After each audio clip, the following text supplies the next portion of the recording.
구독과 좋아요, 그리고 영상 제작하고 분석하는데 슈퍼탱스는 큰 도움이 됩니다. 최종 선택은 각자의 판단 기준에 맞게 활용해 주세요. 자, 그럼 2026년 두산 베어스가 과연 어떻게 바뀔지 그 이야기를 지금부터 시작해 보겠습니다. 네, 먼저 이 이야기부터 시작해야겠죠. 두산 베어스가 왜 이렇게까지 극적인 오프 시즌을 보낼 수밖에 없었는지, 모든 것의 시작점이었던 정말 고통스러웠던 2025 시즌으로 한번 돌아가 보겠습니다. 2025년 정말 구단 역사상 손에 꼽을 만큼 힘든 한 해였습니다. 성적표를 보면요. 참, 최종 순위가 9위, 61승을 하는 동안 무려 77패를 기록했으니까요. 문제는 아직 명확했습니다. 투수와 타자, 이 밸런스가 완전히 깨져버렸죠. 특히 팀 홈런이 102개로 리그 전체 9위에 그쳤다는 건 공격력이 얼마나 심각했는지를 보여주는 대목입니다. 결국 이승엽 감독이 시전 중에 사령탑에서 물러나는 일까지 벌어졌습니다.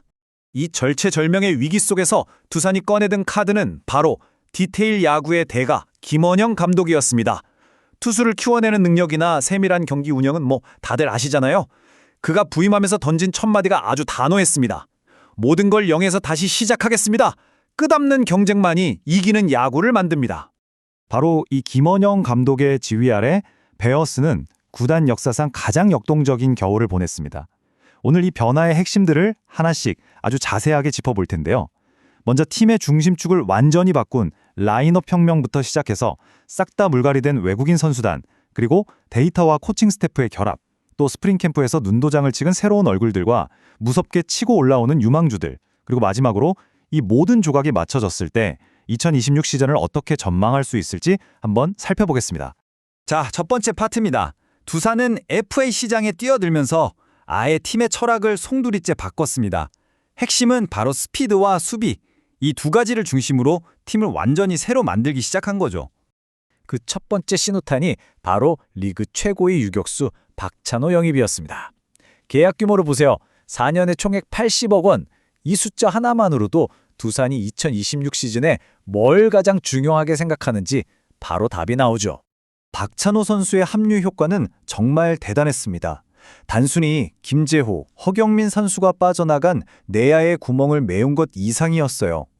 유망주 안재석이 부담 없이 3루에 정착하고 신인인 박준순과 오명진이 2루에서 마음껏 경쟁할 수 있는 그런 선순환 구조를 만들어냈죠. 심지어 개인 돈으로 후배 7명을 오키나와 미니캠프에 데려가면서 리더가 뭔지 제대로 보여줬습니다. 이런 전략적인 변화를 가장 상징적으로 보여준 사건이 바로 프랜차이즈 스타였던 거포, 김재환 선수와의 이별이었습니다. 이건 두산의 거포 시대가 막을 내렸다는 공식 선언이나 다름없었죠. 팀을 떠난 김재환 선수는 SSG 랜더스와 2년 22억 원에 계약했죠. 두산은 홈런에 의존하던 야구와 완벽하게 작별을 구한 겁니다. 그럼 그 빈자리는 무엇으로 채웠을까요? 바로 발이었습니다. 내부 FA였던 조수행 선수를 4년 16억 원에 잔류시키면서 박찬호 선수와 함께 KBO에서 가장 빠르고 위협적인 야구를 할 준비를 마친 거죠. 물론 대가도 치렀습니다. 보상 선수로 19살의 어린 투수 유망주 홍민규 선수를 키아로 보냈으니까요. 하지만 서준호, 최주영 같은 좋은 신인 투수들이 워낙 많았던 두산의 뎁스를 생각하면 win now, 즉 지금 당장 이기기 위한 합리적인 비용이었다, 이렇게 볼 수 있겠습니다. 자, 그럼 김원용 감독이 수비가 먼저다라는 철학이 외국인 선수단 구성에는 어떻게 녹아들었는지 한번 들여다보겠습니다. 외국인 선수는 그야말로 전원 교체됐습니다. 가장 먼저 팬들의 가슴을 설레게 한 이름, 바로 에이스 크리스 플렉슨입니다. 6년 만에 100만 달러 계약으로 돌아왔는데 잠실구장에 최적화된 그 강력한 수직 무브먼트는 여전하다고 하네요. 그리고 그의 파트너로 2선발 자리에 KBO에서 이미 실력이 검증된 좌완 투수 잭 로그를 110만 달러에 영입했습니다. 이걸로 선발 로테이션의 좌우 밸런스를 완벽하게 맞춘 거죠. 이번 외국인 선수 영입의 진짜 하이라이트는 바로 타자였습니다. 다들 한방 쳐줄 일루수를 기대했잖아요. 근데 두산의 선택은 100만 달러를 최상급 수비력을 갖춘 외야수 다즈 카메론에게 투자하는 거였습니다. 역할은 명확해요. 잠실의 그 넓은 외야를 혼자 다 책임지면서 투수들의 평균 자책점을 낮춰주는 것, 바로 그겁니다. 그리고 마지막 퍼즐 조각은 아시아 쿼터였죠. 일본 2군에서 평균 자책점 0.00을 찍은 마무리 투수 타무라 이치로를 20만 달러에 데려왔습니다. 7회 8회를 확실하게 틀어막아줄 셋업맨으로 활용하면서 불펜 운용의 폭을 넓히겠다는 계산이죠. 결국 그림이 완성됐습니다.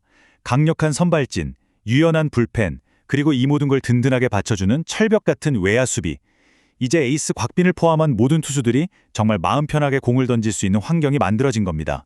이런 변화는 그라운드 위 선수들에게만 국한된 게 아닙니다. 팀의 두뇌 역할을 하는 코칭 스태프와 프런트까지 그야말로 전면적인 개편이 이루어졌습니다. 가장 눈에 띄는, 어쩌면 가장 혁신적인 변화는 바로 이겁니다. 손시현 QC 코치의 영입. 이 QC, 즉 퀄리티 컨트롤 코치가 뭐냐면요. 경기 중에 쏟아지는 그 어마어마한 양의 데이터를 선수들이 즉각적으로 이해하고 활용할 수 있는 작전으로 바꿔주는 역할입니다. 말 그대로 팀의 새로운 두뇌가 생긴 거죠.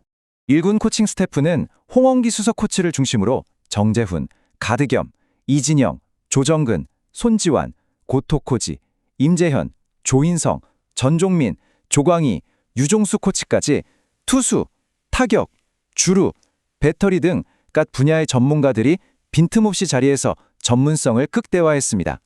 퓨처스팀, 즉 2군 적시 일본 출신 니무라 토우루 총괄 코치 체제 아래 오노 카지오시, 조홍천, 이도영, 김재현, 서예일, 김진수, 전영도 코치가 체계적인 기본기 훈련에 집중하면서 팀의 미래를 단단하게 다지고 있습니다.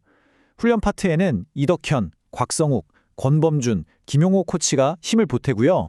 재화군에는 권명철, 조경택, 김동환 코치와 더불어서 프랜차이즈 스타였던 윤명준 코치가 새로 합류해서 선수들의 몸뿐만 아니라 마음까지 다독여주고 있습니다.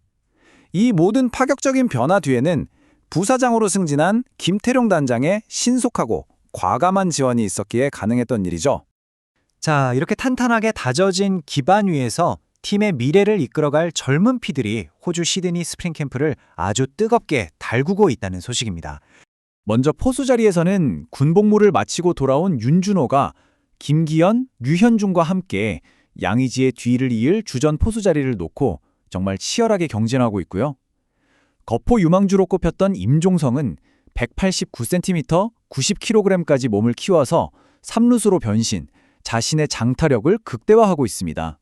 1루에서는 베테랑 양석환을 홍성호, 김동준, 강승호 같은 신예들이 거세게 위협하고 있죠. 무엇보다 가장 흐뭇한 소식은 외야수 김주호, 투수 최주영, 서준호, 이 신인 3인방이 각각 안재석, 박지훈, 양의지 같은 베테랑들의 집중 멘토링을 받으면서 하루가 다르게 성장하고 있다는 점입니다. 자, 그럼 이제 결론을 내릴 시간입니다. 이 모든 변화들이 하나로 합쳐졌을 때 과연 2026년의 두산 베어스는 우리에게 어떤 야구를 보여주게 될까요? 2026년의 두산 베어스는요, 더 이상 큰 거 한 방을 기다리는 팀이 아닐 겁니다.